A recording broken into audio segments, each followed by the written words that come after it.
Comment gérer un rayon en 2023? Voilà une question qui n'est pas si anodine dans un secteur en perpétuel mouvement et surtout en pleine transformation. Je suis Jonathan, éditeur du site Je bosse en grande distribution, et j'ai eu cette idée de créer une mini-série de 10 épisodes pour faire un état des lieux des grandes questions que se posent les managers et futurs managers de la grande distribution.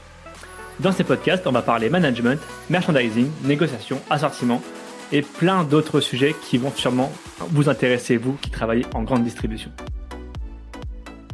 Sixième question, la gestion du temps est la clé de la productivité, même si j'aime pas trop ce terme de productivité, et peu importe d'ailleurs qu'on travaille en grande distribution ou ailleurs. As-tu des clés, as-tu des pistes pour améliorer la gestion de son temps et de ses priorités en grande distribution, sachant qu'évidemment, on est dans un secteur où quasiment tout est urgent? Oui, c'est vrai qu'on traite énormément d'urgences. Et à la fois, Jonathan, c'est quelque chose de plaisant, hein, quand on arrive le matin et qu'on sait absolument pas à quelle sauce on va être croqué. Mais moi, j'adorais ça. Voilà, et il peut se passer tellement de choses. Donc, finalement, il faut pas que ça soit problématique. Il faut que ça soit galvanisant. Et si c'est galvanisant, on va gérer ses priorités et ses difficultés avec beaucoup plus d'aisance. Donc, il faut s'y préparer mentalement, psychologiquement à ces situations-là. Alors, pour moi, la règle, Jonathan, il y en a une, hein, c'est faisons en sorte de planifier un maximum de choses.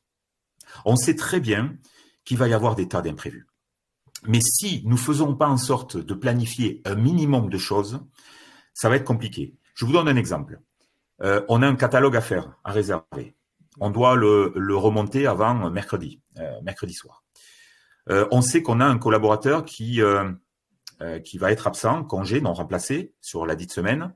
Et on voit qu'en fin de semaine, on en a un qui commence à physiquement à ne pas être en forme, à beaucoup tousser, et on craint beaucoup la semaine qui suit. Mais dans ces cas-là, il faut pas attendre le mercredi pour passer son catalogue. Parce que le mercredi, il y aura peut-être un troisième absent, le mercredi, il y aura peut-être un problème de livraison, et le camion va arriver tardivement, et vous allez passer la majeure partie de la journée à passer la livraison, parce que vos collaborateurs seront déjà partis. Et le catalogue, qu'est-ce qu'on fait? On le passe à l'arrache? Non.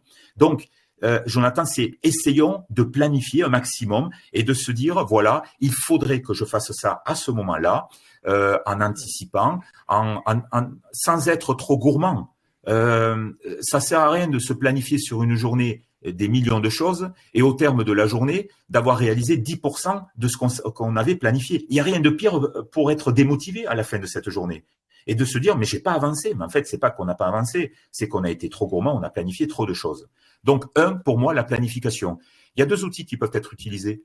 Moi, j'aimais bien utiliser la to-do list. Hein. Bon, c'est quelque chose de très simple. Hein. On peut la faire le samedi soir pour toute la semaine qui suit.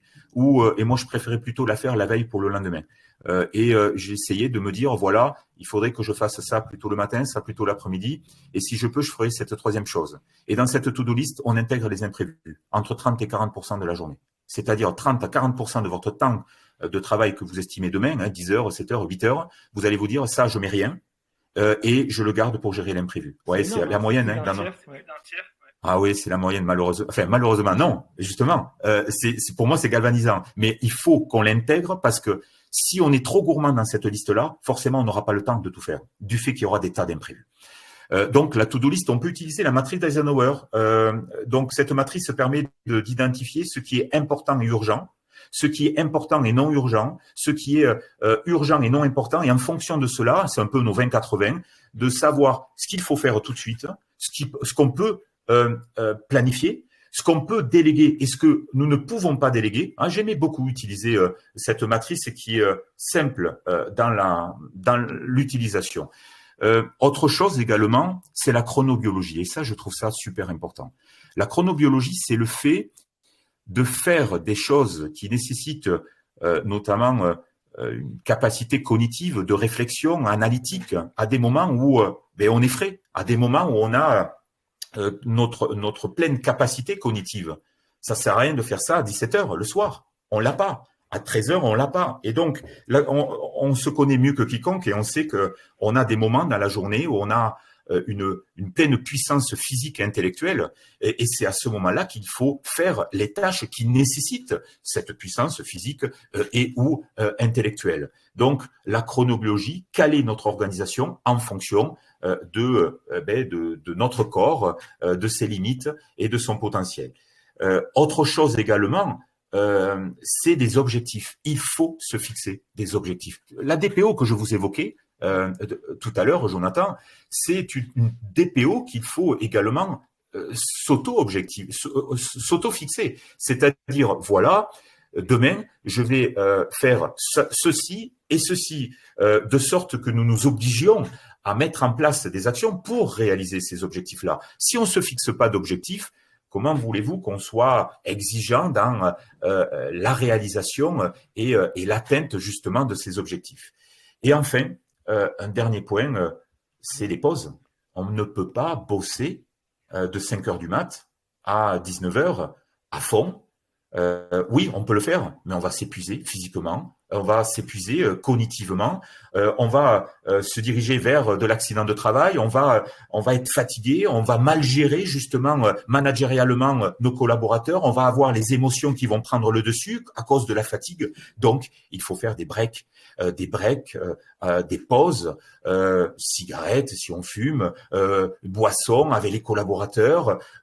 On va au bureau souffler un peu et traiter quelques mails qui nécessitent une présence cognitive et physique limitée, etc., etc. Et d'ailleurs, je vais vous l'évoquer. On estime que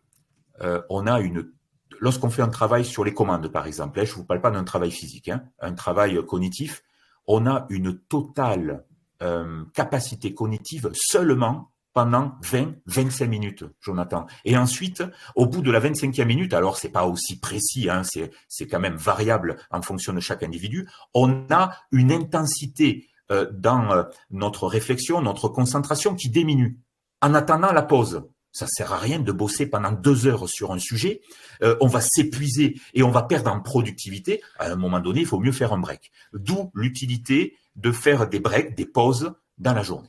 Alors j'aime beaucoup ta réponse et cette notion de chronobiologie, et c'est d'ailleurs un conseil qui vaut pour tout le monde, pas que pour la grande distribution.